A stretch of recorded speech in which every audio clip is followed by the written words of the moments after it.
I don't think it's an overstatement to call the relationship between Kaoru and Hajime the best portrayal of marriage I've ever seen in fiction. The couple are the main characters of the series I Can't Understand What My Husband Is Saying, a show that follows the daily life of two newlyweds in their early 20s trying to make it work. Despite each episode only being about 3 minutes long, these two make a strong impression, both as a couple and individually. When I look at Kaoru's friends, Hajime's family drama and hobbies, or the various jobs they've each had over the years, I can easily imagine them both having full, interesting lives even if they'd never met each other. And that's important. That means that they're each far more than just one half of a couple, and their relationship will be better for it. It gives them baggage to deal with and bond over, and histories to build off of as they push themselves and each other forward into new challenges. Fiction tends to represent a relationship as something shallow. It's your goal, it's what you chase, it's your reward for overcoming something. What makes this particular anime so refreshing is that, unlike what we usually see across all forms of media, getting married to the person you love isn't treated like crossing a finish line. The usual formula is to present a lovable loser who can't quite manage to get the girl, preserve that status quo for as long as possible, and then give them a happily ever after when the series is going to end.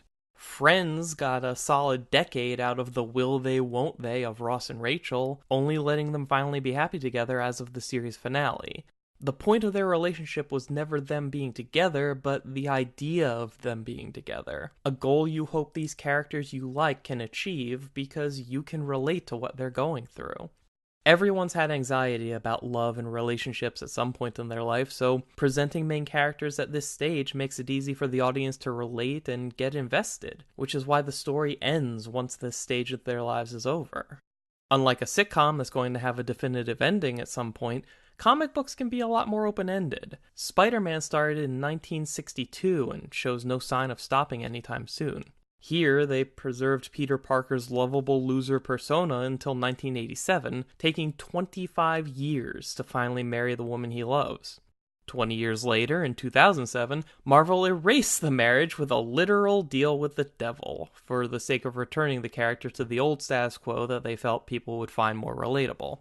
I know what you're thinking. 20 years of married life seems like a pretty good investment in the idea that would let writers get as much mileage as possible out of them as a married couple.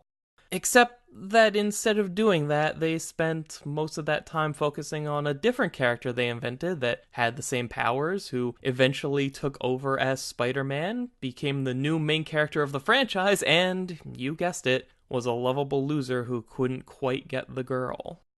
There's this idea floating around out there that it's too hard to write good drama that focuses on characters who have a happy, loving spouse waiting for them at home, because being married is a net positive that can undermine anything bad or troubling you want these characters to have to deal with. The usual go-to tactic for creating drama for married characters is to put them in a situation where they either break up or almost break up. This kind of thinking assumes that married people are somehow fundamentally different than single people, and it ignores the fact that married people are still just people, and moving into a new stage of your life just means you now have even more things to worry about on top of most of the old stuff. Kaoru had hit a point where all her friends were getting married, and she felt life was passing her by.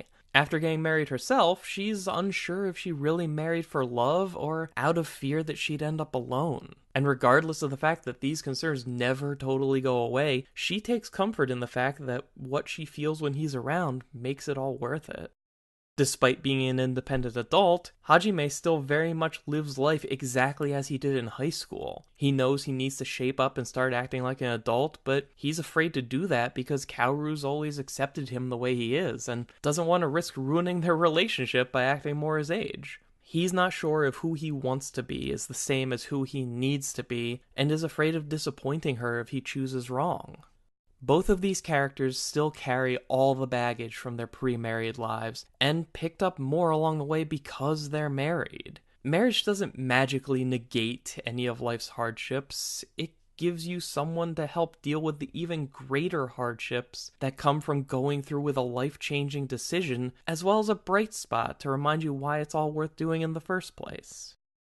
The most telling thing about this show and its attitude towards this subject is the fact that the very first scene of I Can't Understand What My Husband Is Saying is the wedding, presenting this as the beginning of something instead of the end of a story. It isn't the reward they get for solving their problems or making it to the end, and it isn't the idyllic fairy tale, as neither character is sure they're actually doing the right thing with their lives.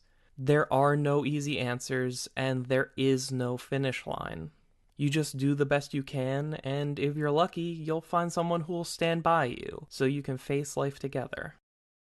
And just when you think you've got a handle on things, something else happens.